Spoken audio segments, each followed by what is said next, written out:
life, work-life balance and prioritized and blocked off. Now let's look at the time that you block off for work. In entrepreneurship, you need to build relationships. You have to maintain relationships. You need to meet new people in order for entrepreneurship to grow. How do you do that? Because it takes work to maintain certain relationships to carry forward and to build trust. How do you do that when there's so many people that you're talking to? Do you go, okay, I talked to this person, so therefore the next time I talk to this person is 3 months from now, and I'll send out a message or something. What's your system or method of getting that maintained? Yeah.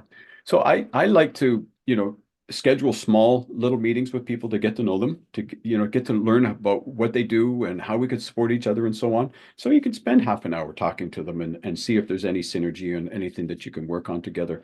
And then, to your point, make a little note and say, okay, in a couple months or in a couple weeks or in a couple days, depending on how that meeting went, you could accelerate the time that you would spend with them.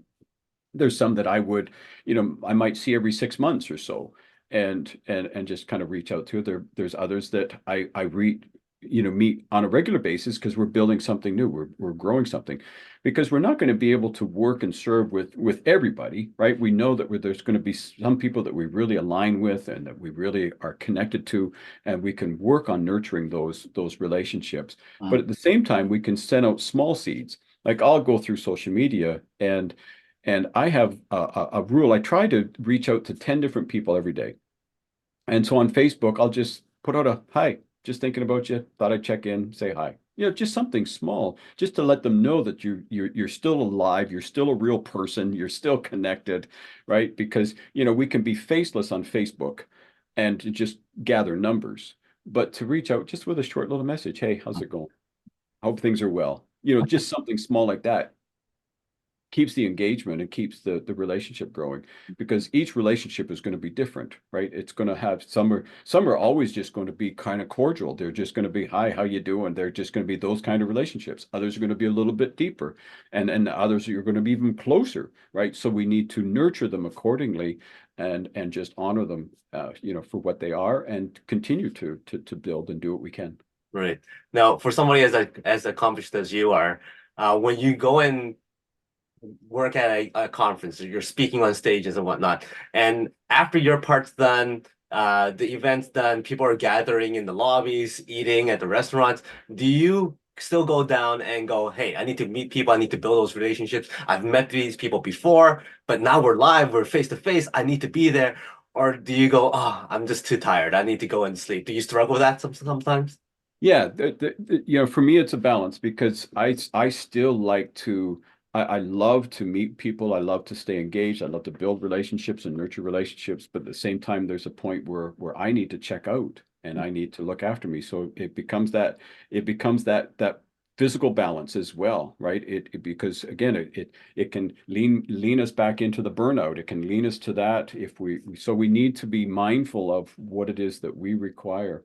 So I will, if I'm at a conference or I'm at away for a few days, I have no problem just peeling away for a couple hours and going and resting in my room or just going for a little walk or something like that, knowing that I can come back and I can catch up because then I can spend a few minutes Mm. engaging with people to keep the engagement or to keep the relationship built. But I find a balance with that, and I have no problem, checking out for a couple hours if I need to go and check out and just relax and do something for myself and just unwind, because then it keeps me on my full game, right? Because now I'm not just kind of going through the motions. I'm really engaged. I really want to be there.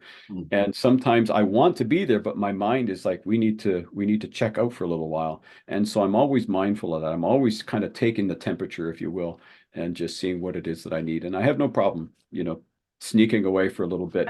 And we have to be careful of that though, because we can start to use that as an excuse, Yeah. right? We could say, oh, well, I need to check out, so I'll just go for a couple hours. Oh, now I've been here for 2 hours. Maybe I'll do 4 or 5 hours. Maybe I'll just stay. Maybe I'll just forget the whole evening, right? So we have to be mindful. We have to be, kind of, we have to discipline ourselves to really take what's required, but still, maintain that balance in building our business and networking with people. How would you use a projector as a metaphor for success? Oh, so a projector.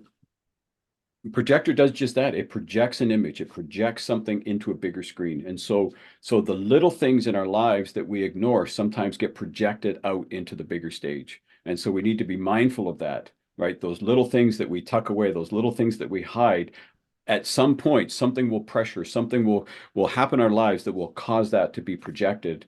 And so we need to continue to do mindset work. We need to continue to do heart work because everything that's in there gets projected out.